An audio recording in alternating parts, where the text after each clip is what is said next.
Yes. Okay, the Messianic Jewish movement of today is under great spiritual attack.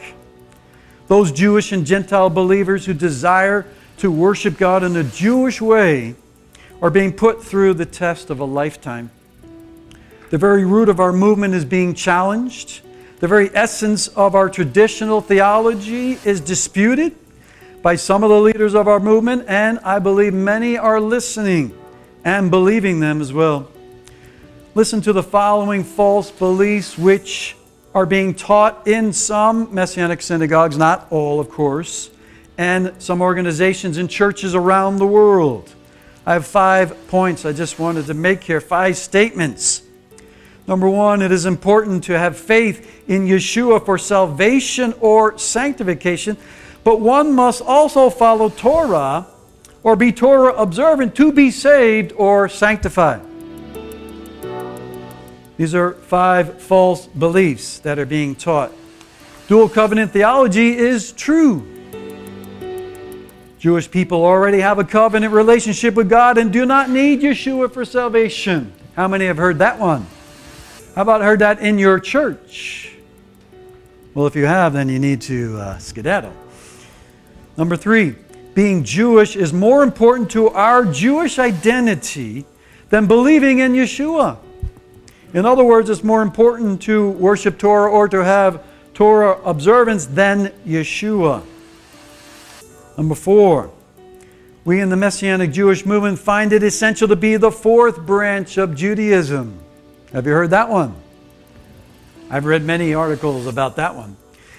And all the movement should strive together towards this goal. So in other words, we need rabbinical approval and be accepted by Judaism.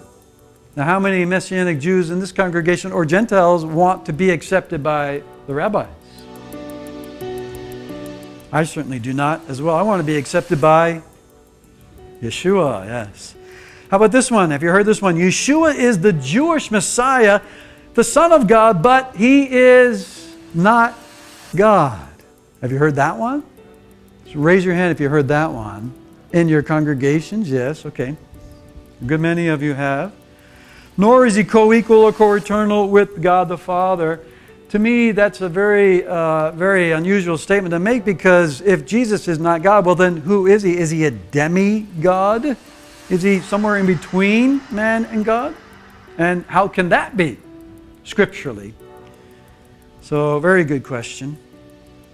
The book of Galatians is perhaps one of the most important, if not the most important, New Covenant writing, New Testament scripture for the Messianic Jewish movement. The other book will be Hebrews, which Arnold has been teaching through as well. Our current day movement is not only attacking the very nature and essence of God's plan of salvation and sanctification for all of the believers, of course, but the very nature and essence of our God. If you're changing the formula of salvation and changing the formula of sanctification, well, who really is your God? Do you have the right perspective of who God is? It's a good question. Rabbi Shaul, the Apostle Paul, encountered this type of spirit in the first century, just as we are still encountering it today. Can you imagine that 2,000 years later?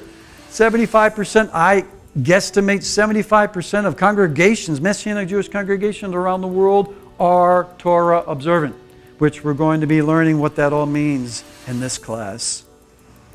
He wrote this letter to the Galatians anywhere from 48 to 55 AD and addressed all of these Messianic concerns. He already put to bed almost 2,000 years ago the very problems that we face today. He dealt with the major themes of Galatians. And so in your handout, you'll see that sometimes there are empty spaces there, and I will be giving you the answers so you can just write them in. I figured since I'm the last class, many of you may be falling asleep, and therefore you need to write a little bit, focus on me, focus on your page, and then you go back and forth, you'll stay awake. So, themes of Galatians: grace versus law, grace versus law, freedom versus bondage, freedom versus bondage, faith versus works,